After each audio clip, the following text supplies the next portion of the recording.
Hello everyone.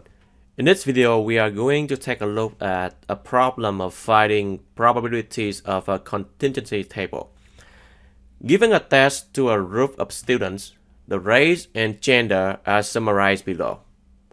So this table gives you two rows for the gender, male and female, and three columns for the race A, B, C.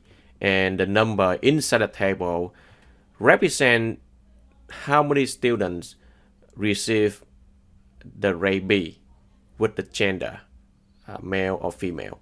And we also have the total column for each of the genders, and also the total row for each of the race that we have here, A, B, and C.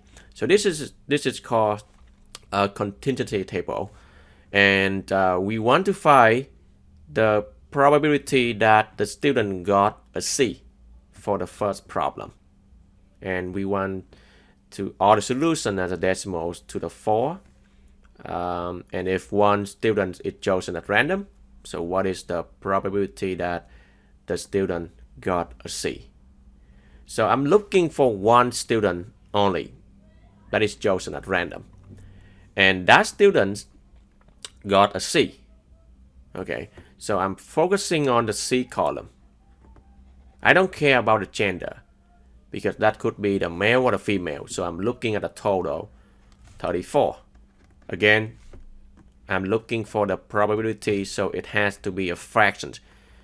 We have 34 choices for the students that got a C, and it is out of the total of 74 possible choices for every student. So that is 34 out of 74, because I'm looking for the total of everything, and I'm looking for the column C only. So 34 out of 74. So if you do the calculation, 34 out of 74, you should get this value, which is right here. And if we want to round to the 4 of the decimal places, then it's going to be 0.459, and then the 4 here become the 5 because the number after that is equal to 5. Next question. Find the probability that the student was male and also got a C. So we have two requirements here. One is that the student is the male, right? So the male is this column, and the student got a C. So we have the C column, which is right here. So you can see that the overlapping area, the spot here, male and C, is 14. So it's 14 out of how many? Out of a total 74. Because 74 is the total of everything. So I have 14 out of 74. And that is 0.189189, this value here.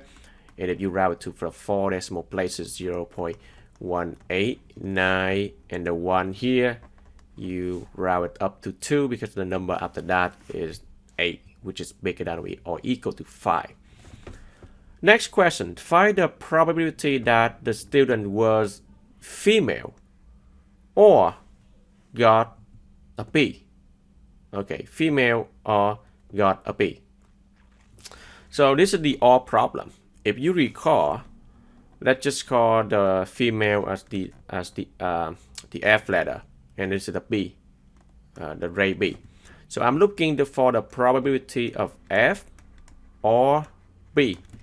So using the addition formula, we have P of F plus P of B subtract P of F and B.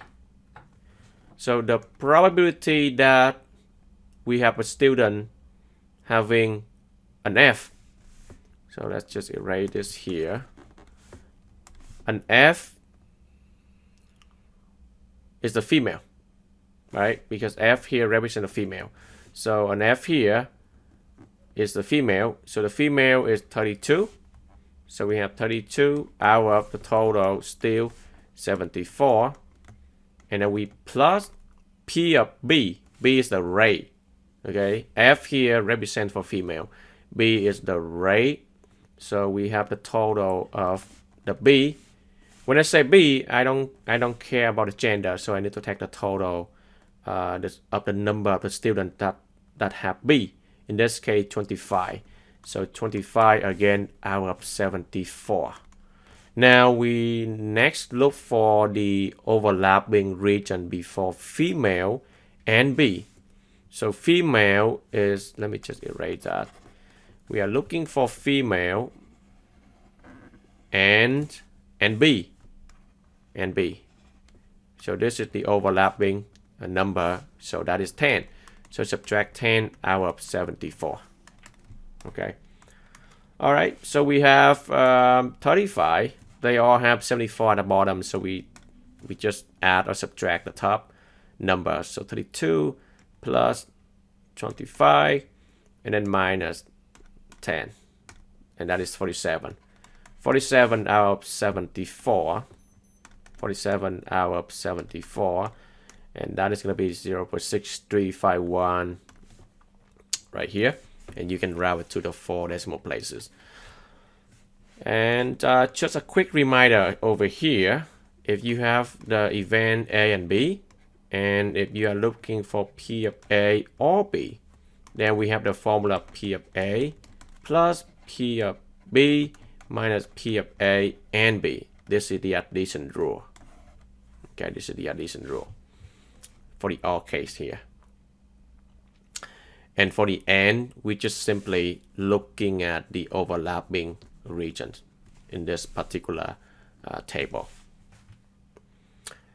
Okay, for the last part here, if one student is chosen as random, find the probability that the student got an A given they are female. So the last one is the type of the conditional probability, because we are given the fact that they are female. So if you see the keyword given, we know that this is the type of the conditional probabilities. Given that they are female, this is the condition. So we only focus at the row of female, which is this one. Okay? We only focus for the second row, female. So the female, we have a total of 32. So it has to be out of 32 because we only focus on the female. We know for sure that it is the female, given that they are female. So we do not look at the total number of all the students or the gender, but we only look at the total of the female for the total of the possible outcomes. And now the student got an A, an A, an A. So an A is this column. So that is going to be what? That is going to be 2, right? 2. Because you look at female and we got an A, that is 2. So 2 out of 32. And if you plug that in here, you should get 0.0625 right here. Or if you move 2 places to the right, this is 6.25% chance of getting a student who got an A given that they have the female.